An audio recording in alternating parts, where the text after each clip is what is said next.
we are going to look at statics.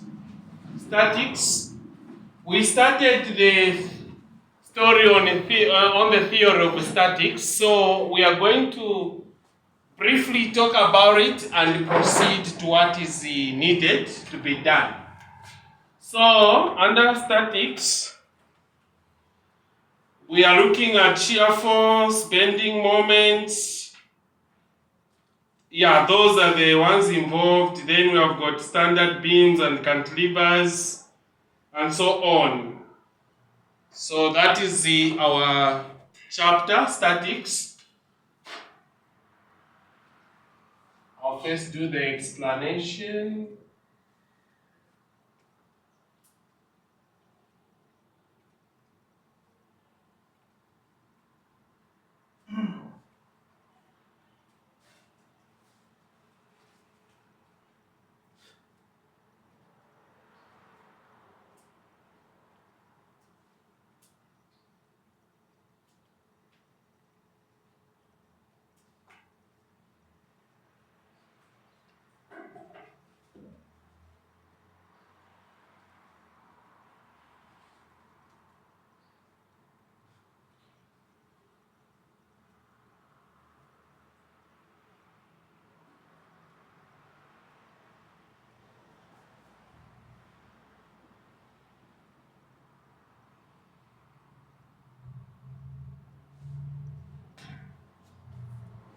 Okay, so from our previous discussion, I had a drawing like this, but it was in terms of letters, not numbers.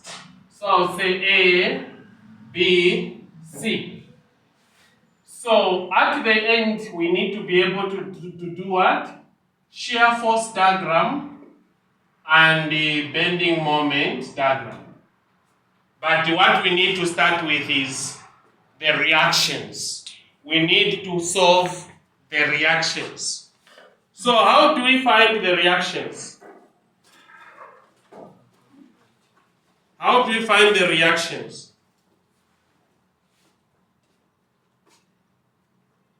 From our previous discussion, how do we find reactions? So here, I'll use it for the drawing. I'll draw on this side. Okay, so I'll have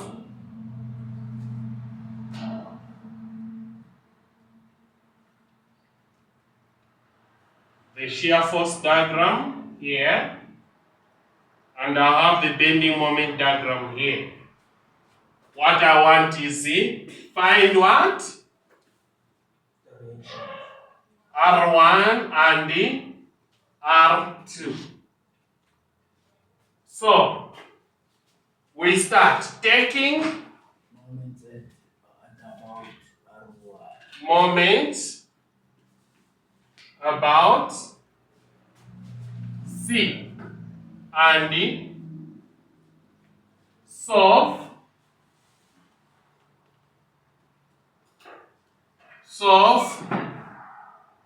R1. So our free body diagram, based on what we discussed, to be C there.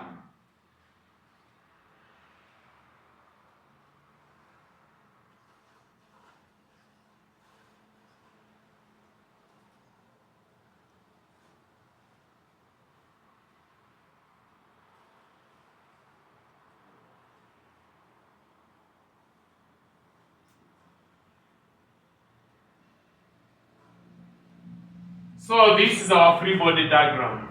So this force, I dropped it down. This force is there. Then the turning point is at C. You are able to see there? Okay. So, how do we find R1? R1, when we look at point number C, point number C is rotating, is a rotating position. Okay? So this one is intending to rotate around C in a clockwise direction. This one is in the anti-clockwise direction. the point of rotation is C. So we will say clockwise moment is equal to anti-clockwise moment. We'll say R1 times 2 is equal to 100 times 1.2. There is only one force going in the clockwise and one force going in the anti-clockwise. When we look, we say moments is force times perpendicular distance. Moments is force times perpendicular distance. So this is the perpendicular distance of this one. This is the perpendicular distance of this one. The distance that is acting at which the force is acting at 90 degrees. Perpendicular is 90 degrees. Okay? So in this regard, we divide by 2, we divide by 2. Our R1 is equal to 60 kilonewtons.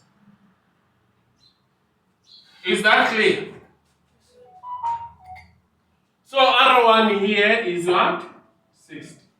R2, just for us to understand the moments. R2, we say take moments about A and solve R2. So you take moments from the supports. Don't just take moments anyhow, unless you understand the story very well.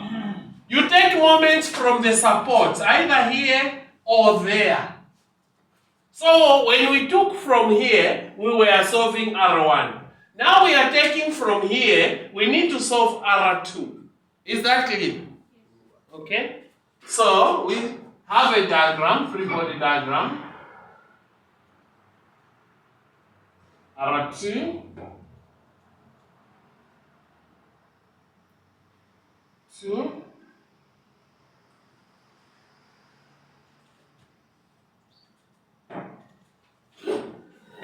this is 100. So this 100 is, what is the direction of rotation? Is it clockwise or anti-clockwise? Class, now 100, is it going in clockwise or anti-clockwise? So 100 is going in the clockwise direction because your turning point A is here now. Meanwhile, R2 is going in the anti-clockwise direction. So the distance of this one to there is 0.8 because here is 1.2. So 1.2 subtract from 2 is 0.8. So we'll say R2 multiplied by 2 must be equal to 100 multiplied by 0.8. Divide by 2, divide by 2. R2 is equal to 40 kilonewtons. So this is equal to 40. Now, we have found the reactions. That is the most critical part here. Even when you are dealing with a complicated equation, they will ask you to find the reactions. Once you solve reactions, then you can draw the shear force diagram, and from there you use the reactions to to create the bending moment. Okay? Now let us do the shear force diagram. At this point, you are going upwards. You are going upwards. Okay? So it is 60. From here it's a 0. Go up 60. I'll paint it. Okay? So your 60 is there. Is there anything in between from there to there? Do we have anything in between, class? No. So your line will be what? Straight. Your line will be straight. There is nothing else. Until it reaches where the next force is. This force is what? Is it going up or down? So you go from where you ended, go down. So from there to there, it will be 60. Then it need to extend by how much? 40. Because it's 100. So our 40 will be somewhere. This is 40. But now negative.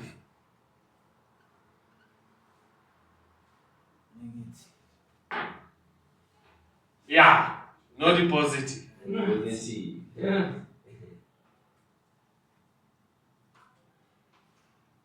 Do we have any force from B to C? Do we have force in between here? Do we have any other force?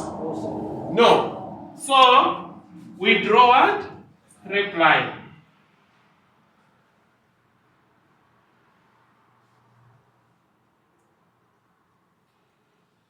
Then when you get here, always your diagram must come back to 0. What force is here? 40, and this is negative 40. So 40 is going up. So it will come back to 0. If your diagram doesn't come back to 0, it is wrong. So this is what we call positive side, and this is negative. This is the shear force diagram. Shear force diagram. So if they say find the shear force diagram, you need to calculate the reactions like the way we did.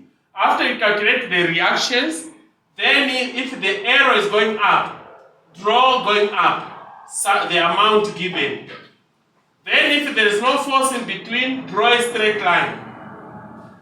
After drawing a straight line, you reach another force. If it's going up, you go up. If it's going down, go down. You follow the arrows of the force the way they go. So you go back to 60 plus the 40. Then if there is no force in between, you go horizontal. At the end here, there is a force going up. But that force must help us to get back to 0, because this is the 0 line. Is that clear? Yes, sir. Are we clear online there? Are we clear? Yes. Okay. So if we are clear, this is the what we call shear force diagram. Shear force diagram. So we always start drawing from reaction 1. Always you start from left, then you go to the right. If you don't call it reaction, in case your diagram extend there, then reaction 1 is supporting from a bit inside. So you can't start from inside, you need to start from the end. Are we together? So you start from the end of your beam. You go inwards. Is that clear? Loud and clear, sir. Okay. Is your phone has got good camera? Can you take photo quickly and share to the group?